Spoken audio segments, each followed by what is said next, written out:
पिछले कुछ वीडियो में हमने ये देखा था कि एक देश की वास्तविक सीमा से कोसों दूर भी उस देश का एक हिस्सा मौजूद रहता है, चाहे वो वैध कब्जा हो या फिर सभी देशों की मान्यता प्राप्त अवैध कब्जा ही क्यों ना हो। और इसका उदाहरण हमें कई देशों में भी देखने को मिलते हैं, जैसे जिस प्रकार रूस का यूरोप के कैलिनिनग्राद पर कब्जा है या फिर फ्रांस का दक्षिणी अमेरिका महाद्वीप के फ्रेंच गुयाना पर कब्जा है। इन दोनों पर हमने अलग अलग वीडियो बना दी है, आप चाहे तो इसे देख सकते हैं। तो इसी प्रकार यूरोप का एक और देश है जिसका दूसरे महाद्वीप के 2 शहरों पर पिछले 400 सालों से कब्जा है। इस मैप में आप देख सकते हैं, यह देश है यूरोप का स्पेन देश, जिसका कब्जा अफ्रीका महाद्वीप के इस मोरक्को देश के 2 शहरों जिसमें सेउटा और ये मेलिला पर आज भी स्पेन का कब्जा है। और स्पेन यूरोप का एकमात्र ऐसा देश है जिसका कब्जा आज भी अफ्रीका की मुख्य भूमि पर है। और ये दोनों शहर स्पेन की वास्तविक सीमाओं से दूसरे महाद्वीप पर 18 से 30 किलोमीटर दूर स्थित है।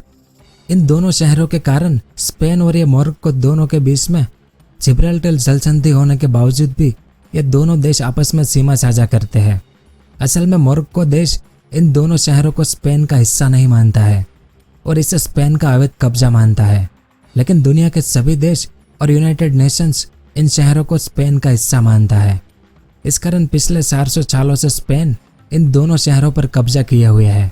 तभी तो मोरक्को और स्पेन इन शहरों को लेकर आपस में कई बार भिड़ भी चुके हैं।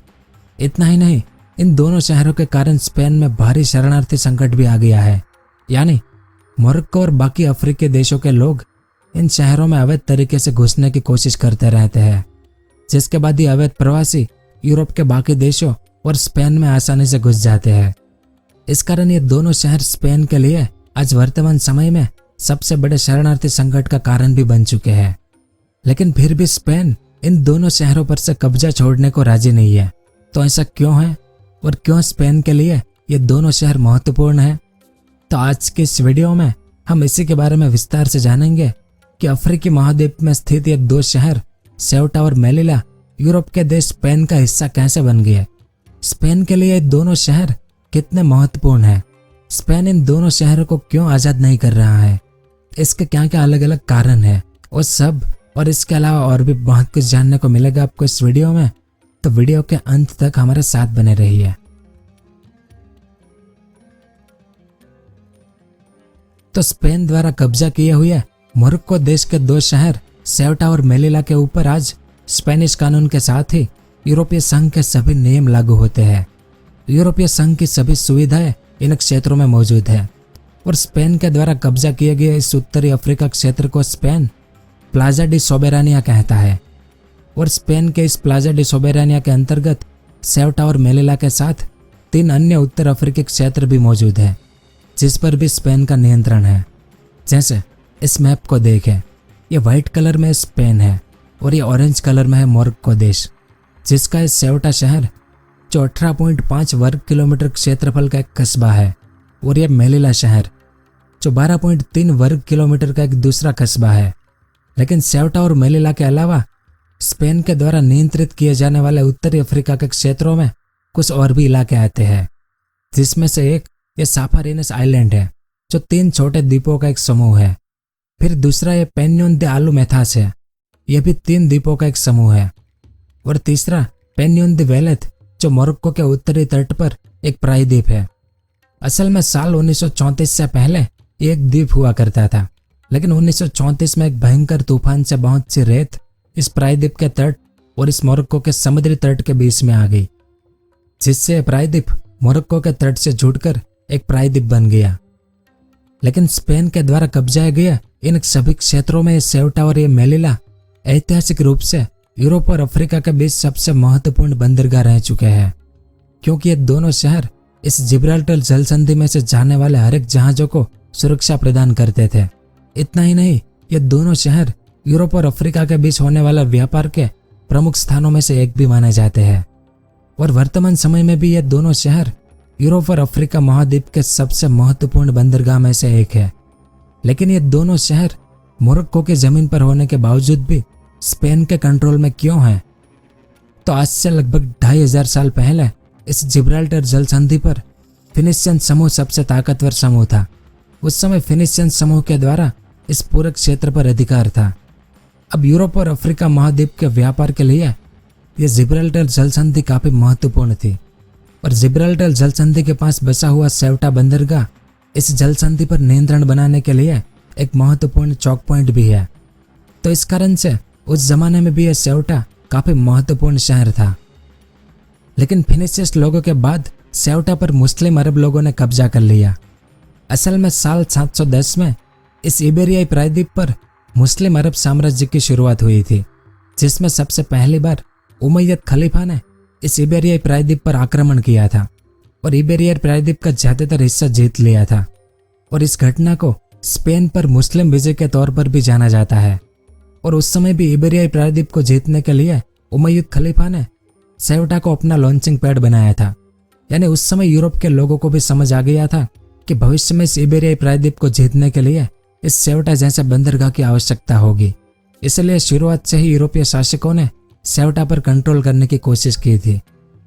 खैर, तो 8वीं शताब्दी में उमैयद खलीफा ने इबेरियाई प्रायद्वीप पर आक्रमण करने के बाद इस स्पेन वाले भाग पर मुस्लिम शासकों का अधिकार हो गया था।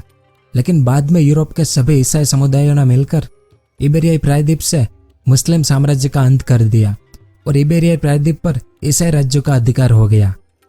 अब पहले जब रोमन साम्राज्य का इस सेवटा पर अधिकार था, तब रोमन ने इस सेवटा को अबाइला नाम दिया था।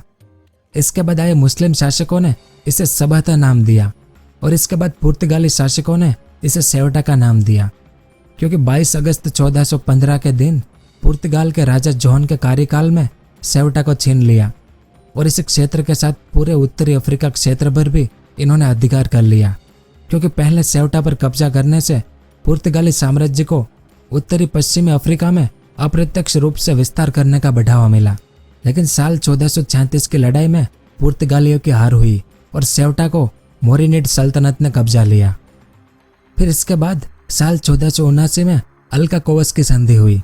फिर साल 1494 में टोर्डेसिलस की संधि हुई, जिसके अनुसार इस शहर को फिर से पुर्तगाली कब्जे के रूप में मान्यता दी गई। इसके बाद 1580 में इबेरिया यूनियन का निर्माण हुआ, जिसमें 1580 से 1640 के दौरान सेवटा शहर यानी पूरे प्लाजा डी सोबेरानिया क्षेत्र ने स्पेनिश मूल के हजारों लोगों को इस शहर में बसने के लिए आकर्षित किया और कुछ ही समय में सेवटा इबेरिया यूनियन का एक महत्वपूर्ण शहर बन गया। और साल 1640 में पुर्तगाल के स्पेन से आज़ादी की लड़ाई में यह सेवटा पुर्तगाली साम्राज्य का एकमात्र शहर था जिसने स्पेन का पक्ष लिया था। जिसके बाद 1 जनवरी 1668 को पुर्तगाल के राजा अफोसो ने लिस्बन की संधि के तहत सेवटा को स्पेन को सौंप दिया, जिसके बाद ये सेवटा समेत पूरा प्लाजा डी सोबेरानिया क्षेत्र स्पेन के नियंत्रण में आ गया, जो आज तक यानी 400 सालों बाद भी स्पेन के नियंत्रण में है। इसके अलावा इस मोरक्को देश के साथ सेवटा की सीमा को रेखांकित करने वाली एक संधि पर 7 अक्टूबर 1844 को हस्ताक्षर भी किए गए थे। लेकिन इसके बावजूद भी मोरक्को ने सेवटा और अन्य प्लाजा डी सोबेरानिया क्षेत्र को फिर से कब्जाने की कोशिश की, जिसमें 1859 में हिस्पानो मोरक्कन युद्ध भी हुआ, जिसमें स्पेन की जीत हुई। उसके बाद से मोरक्को ने इन क्षेत्रों को कब्जाने की दोबारा कभी कोशिश नहीं की। लेकिन आज भी मोरक्को इन क्षेत्रों को अपना हिस्सा मानता है। अब स्पेन ने 1956 में स्पेनिश मोरक्को को स्वतंत्रता की मान्यता भी दे दी थी, लेकिन सेवटा और अन्य प्लाजा डी सोबेरानिया के क्षेत्र स्पेन ने अपने अधीन ही रख लिया और स्पेन इन्हें अपने स्पेनिश राज्य का अभिन्न अंग मानता है। लेकिन दूसरी ओर मोरक्को भी इन क्षेत्रों को अपना हिस्सा मानता है। इस कारण आज भी इन दोनों देशों में इन क्षेत्रों को लेकर विवाद होता रहता है। इसके अलावा स्पेन और मोरक्को को जिब्राल्टर जल संधि अलग करती है, लेकिन सेवटा और अन्य प्लाजा डी सोबेरानिया के कारण स्पेन और मोरक्को की सीमा रेखाएं बिल्कुल पास में है, क्योंकि स्पेन और मोरक्को की सीमा रेखा की लंबाई सेवटा के पास मात्र 18.5 किलोमीटर ही है। यहाँ पर आप देख सकते हैं सेवटा से स्पेन की दूरी मात्र 18 किलोमीटर ही है, जो दो देशों के बीच की दुनिया की सबसे छोटी सीमा रेखा है। और वर्तमान समय में सेवटा और प्लाजा डी सोबेरानिया में स्पेनिश कल्चर देखा जाता है और थोड़ी बहुत पुर्तगाली कल्चर की भी झलक मिलती है। आज सेवटा की जनसंख्या 85,144 है, वहीं प्लाजा डी सोबेरानिया की जनसंख्या 86,384 है। और आज ये सेवटा और प्लाजा डी सोबेरानिया स्पेन के लिए बहुत ही महत्वपूर्ण बंदरगाह के साथ ही एक सैन्य ठिकाना भी है और सेउटा और मेलिला स्पेन के दो मुख्य अफ्रीकी बंदरगाह होने के साथ साथ ये स्पेन के लिए ऑयल ट्रांसपोर्ट, मछली पकड़ने और मुक्त व्यापार के लिए भी काफी महत्वपूर्ण है। साथ ही इस तट पर स्पेन के प्रमुख सैन्य कमान भी स्थित है, जिससे स्पेन आसानी से जिब्राल्टर जल संधि को बंद कर सकता है और ऐसा करने से सारा यूरोपियन देशों का अफ्रीका और एशिया के देशों के साथ व्यापार बंद हो जाएगा। यानी इन द्वीपों की लोकेशन स्पेन को यूरोप में एक बड़ी सैन्य ताकत बनाती है और स्पेन का अफ्रीका और मध्य एशिया के साथ अधिकतर व्यापार भी सेउटा और मेलिला के बंदरगाहों के जरिए ही होता है। इस कारण स्पेन इन दोनों शहरों को किसी भी कीमत पर छोड़ना नहीं चाहता है।